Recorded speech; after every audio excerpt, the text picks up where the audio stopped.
बोलिए जगदियां जोता वाली माता तेरी सदा ही जय। या देवी सर्वभूतेषु सिद्धिदात्री रूपेण संस्थिता नमस्तस्ते नमस्तस्ते नमस्तस्ते नमो नमः। आप सभी को नवरात्रे के 9वें दिवस की हार्दिक शुभकामनाएं। 9 दुर्गाओं में 9वें स्थान में मां सिद्धिदात्री का नाम आता है। बताया जाता है कि 9 दुर्गाओं में नवरात्रों में 9वें दिवस में मां सिद्धिदात्री की पूजा करनी चाहिए। सिद्धि का अर्थ अलौकिक शक्तियां तथा धात्री का अर्थ प्रदान करने वाली।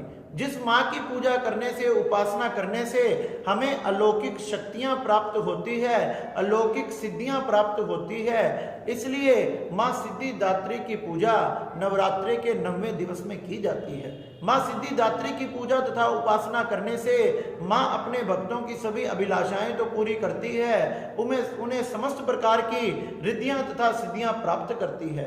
8 प्रकार की सिद्धियां अणिमा महिमा आदि मां की कृपा से प्राप्त होती है। मां का आसन सुंदर कमल का है तथा मां का वाहन सिंह भी है। मां के सुंदर 4 हाथ हैं तथा मां के घुंघराले बाल हैं, सुनहरा रंग है। मां का शरीर बड़ा ही कांतिवान तथा रूपमान है, जिसे देखकर सब मोहित हो जाते हैं।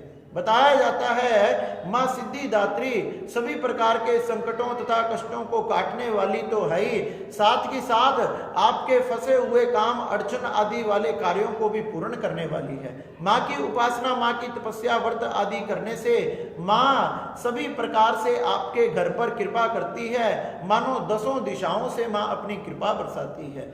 भगवान शंकर ने मां सिद्धिदात्री की पूजा की थी। मां सिद्धिदात्री की पूजा के प्रभाव से भगवान शिव शंकर का शरीर आधा नारी का हो गया था, आधा नारी का शरीर हो गया, जिससे भगवान शिव शंकर अर्धनारेश्वर कहलाए। अर्धनारेश्वर के रूप में भगवान शंकर को पूजा जाता है। वह केवल मां सिद्धिदात्री की कृपा से ही हुआ था। मां सिद्धिदात्री समस्त ब्रह्मांड को प्रकट करने वाली है। समस्त चारों तरफ जब अंधकार फैल जाता है, मां सिद्धिदात्री एक ऊर्जा के रूप में प्रकट होकर चारों तरफ प्रकाश ही प्रकाश स्थापित करती है। प्रकाश स्थापित करने के बाद त्रिदेवों को प्रकट करना, उनको पालन, सर्जन तथा संहार का कार्य सौंपना, समस्त सृष्टि का कार्य भार सौंपना मां सिद्धिदात्री की कृपा से ही होता है। मां सिद्धिदात्री की कृपा से सभी देवी देवता अपने अपने स्थान पर विराजमान रहते हैं तथा अपने अपने स्थान पर विराजमान होकर भक्तों के सभी कार्यों को पूर्ण करते हैं। मां सिद्धिदात्री के प्रभाव से ही ब्रह्मा जी ने जब कहा कि भगवान शंकर मैं सृष्टि किस प्रकार करूं, तो भगवान शंकर ने जो अर्धनारेश्वर रूप उन्हें प्रकट करके दिखाया, वो मां सिद्धिदात्री की कृपा से दिखाया, जिससे श्री ब्रह्मा जी ने फिर मनु तथा शत्रुपा को प्रकट किया, जिससे सारे मानव प्रकट हुए। समस्त चारों तरफ जितने भी मानव हैं मनु तथा शत्रुपा से प्रकट हुए, ये केवल मां सिद्धिदात्री की कृपा से हो पाया। मां सिद्धिदात्री अलौकिक शक्तियों की स्वामिनी है तथा सभी भक्तों की इच्छाओं को पूर्ण करने वाली तथा कार्यों को सिद्ध करने वाली है। इसलिए नवरात्रे के 9वें दिवस में मां सिद्धिदात्री की पूजा करें, अर्चन करें, उपासना करें, सुंदर मां का भोग लगाएं।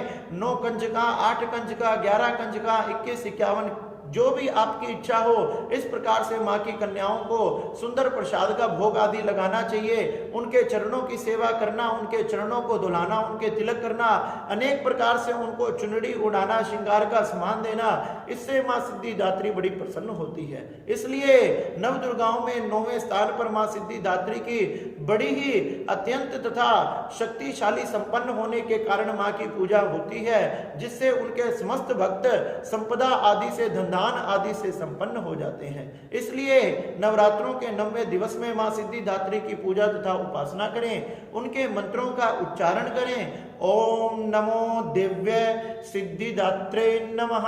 इस प्रकार से मां सिद्धिदात्री पूजा तथा उपासना करने से बड़ी प्रसन्न होती है तथा मां अपने भक्तों पर कृपा करती है। इस प्रकार से धूमधाम से आनंद के साथ मां सिद्धिदात्री का पूजन करना चाहिए तथा नवरात्रे का ये 9वां दिवस बनाना चाहिए। इसी तरह मां के चरणों में अपनी भक्ति को स्थापित कर भक्त अपनी सभी प्रकार की इच्छाएं पूरी कर लेता है। इस प्रकार से मां सिद्धिदात्री की पूजा करें। बोले जगदियां जोता वाली माता तेरी सदा ही जय। जय करा शेरा वाली दा बोल साचे दरबार